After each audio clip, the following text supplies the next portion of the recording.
runs his own profit and nonprofit organization. He's working with young black and brown men. I think he's planning to take them overseas, right? I think, is it Africa? Colombia, right? He's taking them to Colombia. Ubuntu? Ubuntu. I'm sorry. Wait, I am because we are, right? How many of you guys have heard that saying? All right. Um, all right. One more thing. If you have come to the barbershop yoga, raise your hand. All right. There we go. Please come, black men, come to the yoga. All right. So that's it, my man. Olafemi, Bunk. Come on. Come on up.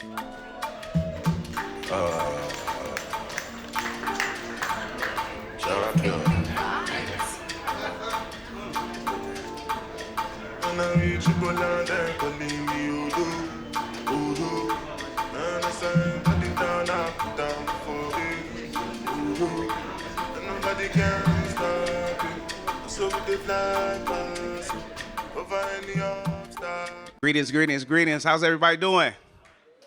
Come on now, y'all can do better than that. Come on now, it's church up in here. Let's go. Hey. Good to see so many beautiful, beautiful, familiar faces. I know time is of the essence.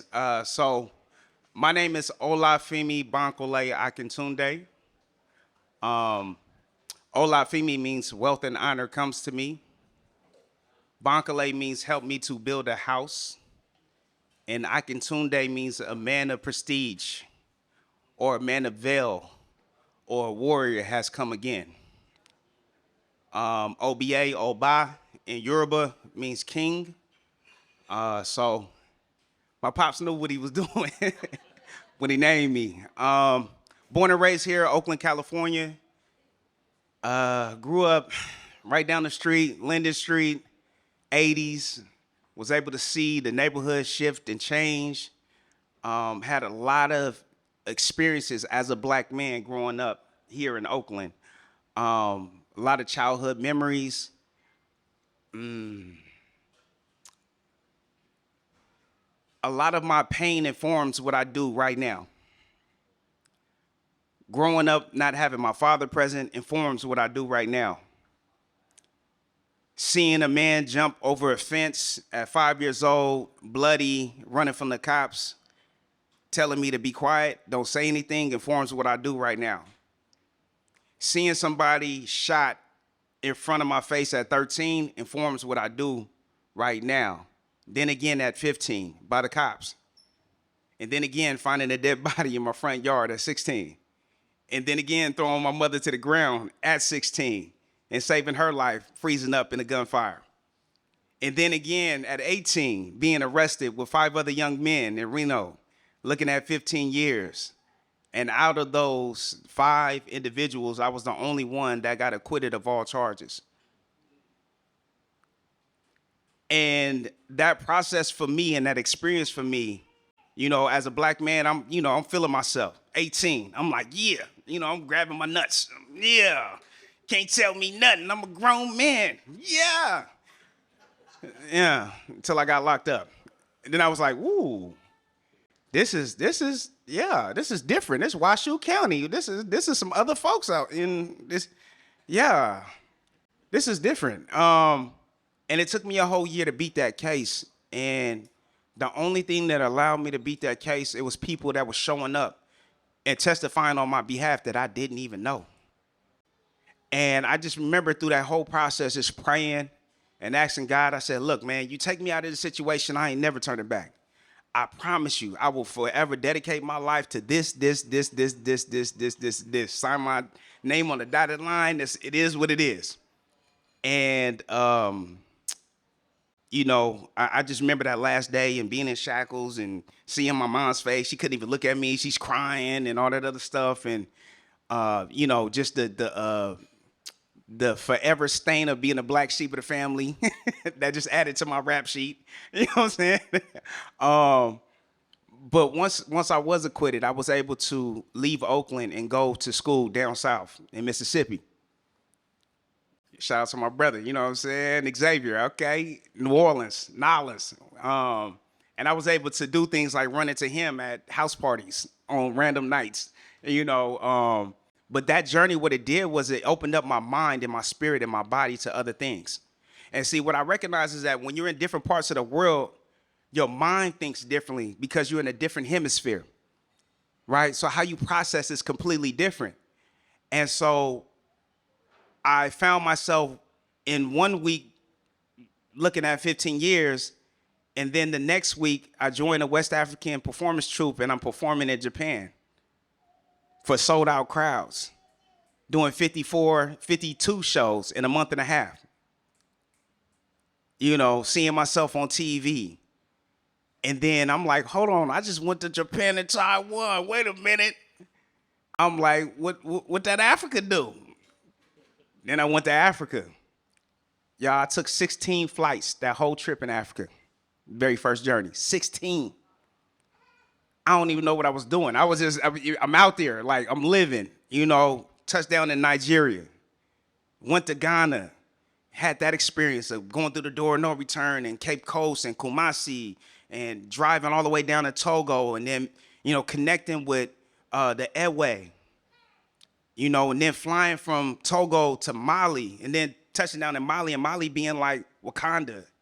That energy, like when you're somewhere where they have that ancient energy, you ain't got to say nothing. When you got them 15-foot tall doors with sigils in them and metal on them and leather, and you like, what am I coming into? When you riding on that camel and you in the desert and you turn around and you look back because your camel is going crazy and you in front of everybody and you don't want to get left in the Sahara.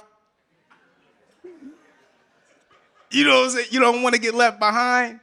So I turn, look this way, turn back, look this way, and I got 50, 60 Tuareg men in front of me with long swords and face covered up, only can see the eyes, heart pounding. I'm like, okay, I'm finna get chopped up today. I don't know if I'm gonna survive this. But them brothers, they was like, hold on, man. They jumped off they horses. I said, oh, it's going down. Oh, Lord. And if you ever rode a camel, you know that's like the weirdest ride ever. You going backwards and forward at the same time. It's, you know. So I was trying to slow my camel down. He wasn't listening to me. He was doing this thing. But to my surprise, they was just opening up a marketplace. They opened up a marketplace. They showed us their ancient jewelry. The Tuareg are like master craftsmen. So I was able to get some swords and some Tuareg crosses that they use to chart the stars in the desert at night when they move around because it's so hot during the day. I mean, it was 129 degrees when I touched down. I don't know if y'all can picture or imagine what that's like. But that trip in particular changed my life because I got really sick when I got to Mali. I'm throwing up and I got diarrhea at the same time. Forgive me for being graphic. I'm sorry, y'all. I'm just being honest. I was, So, you know, here I am, find myself praying to all the gods and the deities and the angels, and somebody come help me, please, help me, save me. Come on now, right? And then I had this medicine man come and see me, and he gave me this plate full of, well, I really don't know what it is to this day. It smelled horrible. It looked like it had spinach and feces and a little bit of oxtail on it. And he told me to eat it. And I was like, you know, with all my strength, I'm like, He like, eat it. It's good. Eat it. Eat it. I'm like, no, I don't even eat meat. I can't do this. And he just put it in my mouth, and I threw up, and I went into this deep sleep. And I woke up the next morning like everything was good. And I was hella confused. I was like, wait a minute. Something spiritual happened. I was trying to add it up. I was like, damn, I was sick. I felt like I was about to die. And I feel greater than I ever felt right now. I think I need to pray. And so I went to this temple, and I left the group. I was with a group of like 15 people. I left the group, went to this temple, and I went and I prayed. And the beautiful thing about these temples in Mali is that, you know, these temples have been standing for thousands and thousands and thousands and thousands and thousands and thousands and thousands of years.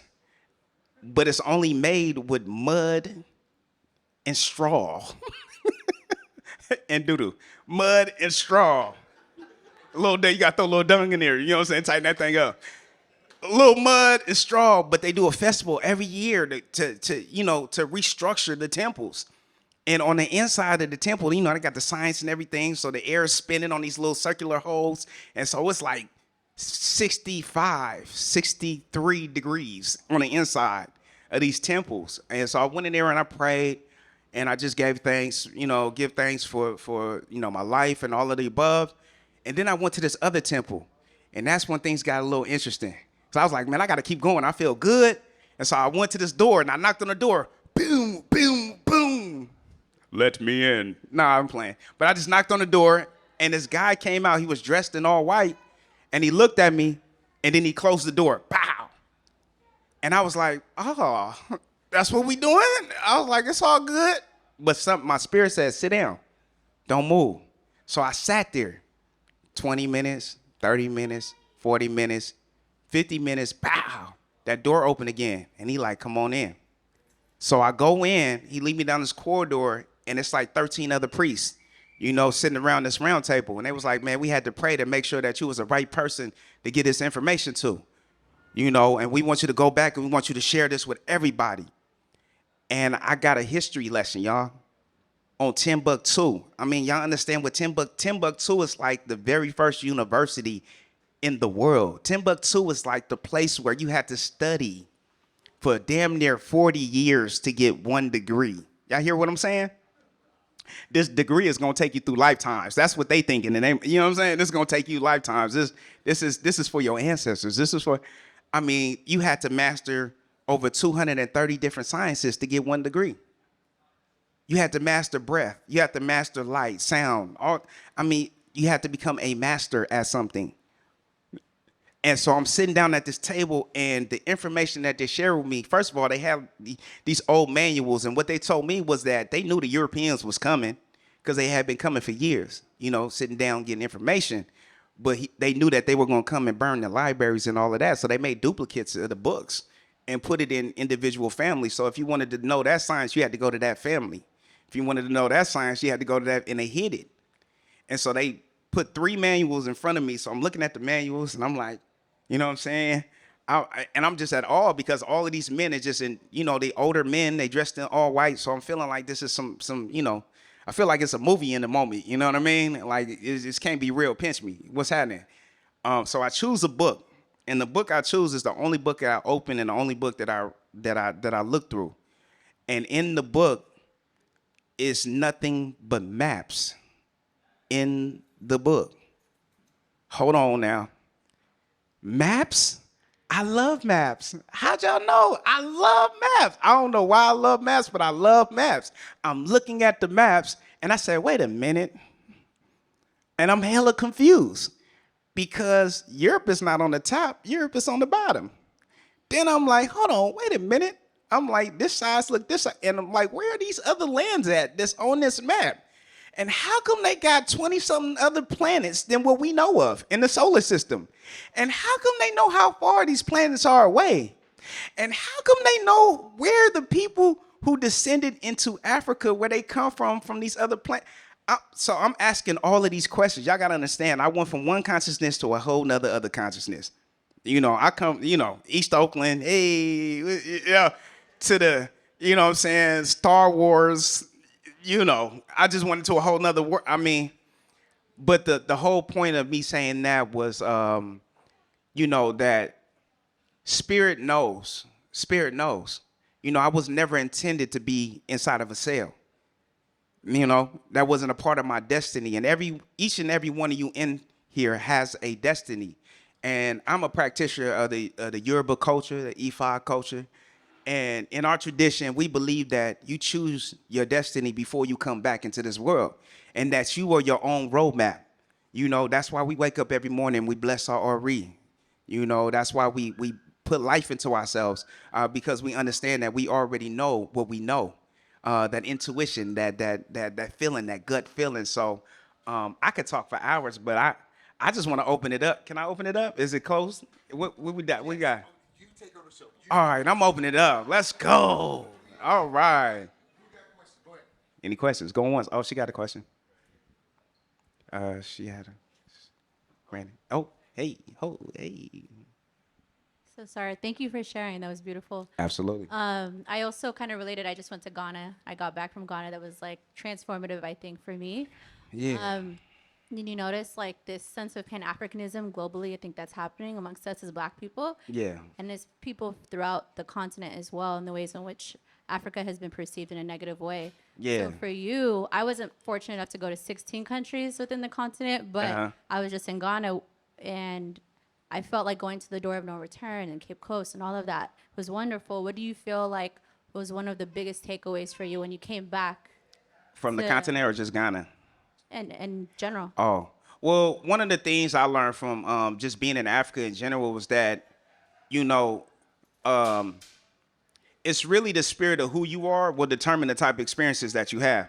Because I had completely different experiences than people I went to Africa with. I mean, completely different. I mean, like when I was in Ghana, I had a queen that was like, "You're not even supposed to talk to the, royalty," and she was like blessing my head, and you know what I'm saying? Like I was drumming with them, and I mean, it was just like a whole bunch of stuff. So, I mean, the lessons I got was like, one, everybody got to get to Africa because the race is to Africa. Stop playing. That's where all the minerals, the nutrients. That's where the vibe is. Everything that we have here, they have it in Africa, and they got it on Dubs. They got luxury on a whole nother level. You know what I'm saying? Like I never experienced luxury the way I experienced it in Africa. Slide through Zanzibar, slide through some of these places in Senegal, some of these other places, and you turn around and look up and say, wait, hold on. How come in Africa, in certain places, yeah, we get to feed the hungry commercials and all of that, but in other places, they're more technologically advanced than we are. But we don't know that. You know what I'm saying? We got folks like Akon and other people that's investing in Africa. So I would just say go. You know, like the human genome in Africa is more vast than all the other cultures combined outside of Africa. So I would say any place in Africa would be beautiful to go to. Go somewhere neutral first. You know, Ghana, um, slide through Senegal. You know, go to Tanzania. You know what I'm saying? Try East Africa, Kenya, you know what I mean? Like somewhere where it'll be where they speak English. You know, because I went in between like different zones. It was like, folks were speaking Portuguese, the French. And what I found too was like, it's one thing to be like post-slavery, where you're dealing with, your identity as a Black person after slavery. It's another thing like post-colonialism, and for somebody to change your ideology inside your country. And so what I recognize is that when they did the Berlin Conference and they carved up Africa in different countries, was taking different parts of Africa, the way that the people governed the people there was like, when I went to Togo, I was like, oh my God, because I was in Lomé and it looked like New Orleans. So I was like, oh my God, I see the French structure and the French quarters and all of this in Lomé. But then the French, they govern the people very harsh. They very, there's like everything is hard. Like, you know what I'm saying? You can't even eat a piece of bread. You know what I'm saying? Everything's hard. So the people, Bump, come, bump. yeah, my bad. You got the gift My of gab, bad. brother. My bad, brother. I'm sorry. Look. I I'm want so to. I sorry. want to get you some more questions. Yeah, go ahead. But Yeah, I got you, Okay, man. I'm okay. with you. All right. I'm with you. I'm just amped up. The spirit is moving. Side. It's good. Thank you for sharing your story. You're so fun to listen to, so we really Thank you. appreciate it. I'm from Zimbabwe, so I Let's wanted go. to find out, did you get to go to anywhere in Southern Africa, or were you mainly up north? And Yeah, I've been to South Africa. I haven't been to Zimbabwe though, but I would love to go to Zimbabwe. I would love to get to South Africa. I mean, like more southern regions. right, You know. where did you go in South Africa? Um, I went to I stayed along the coast. I went to one of my friends was doing I don't know the name of the village. I don't want to butcher it. I don't know the name of the village, but I can share the project with you after this. But we got a chance to go to like some Swaziland and visit some Zulu and do some experiences like that. And then also stay like on the coastal regions as well and get a chance to experience that. So yeah. All right, how you doing, brother? What's up, King? Man, appreciate. How you say your name again? Olafemi Bankole Akintunde. Man, powerful, powerful. I say. My name is Manze. Manze. I just want to know. I only been in Nigeria, and I had trouble getting to Ghana, but like, how I really would love to experience the whole continent and learn from learn more. How would you fit 16 countries in? Like, was that just like by will, or you just booking those flights? Like, is there a travel group? Like, how do we do it, bro? Uh, well, I was in the music for, you know what I'm saying, for some time. So music actually like afforded me the opportunity to move around, stuff like that. I was doing projects like in Mali and stuff.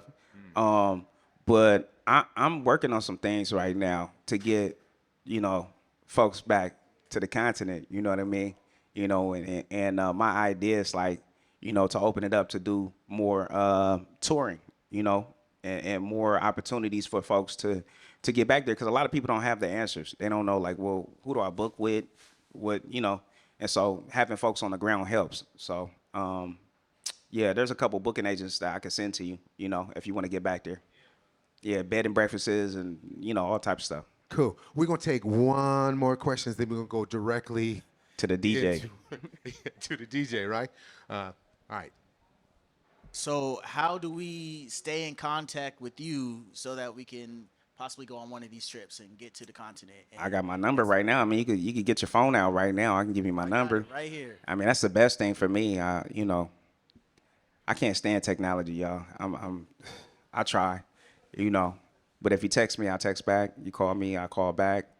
And then we can email and get on the email serve, and I can send stuff out like that. My number is 510-593-8225. Once again, that's 510-593-8225. Thank you very much. Appreciate y'all.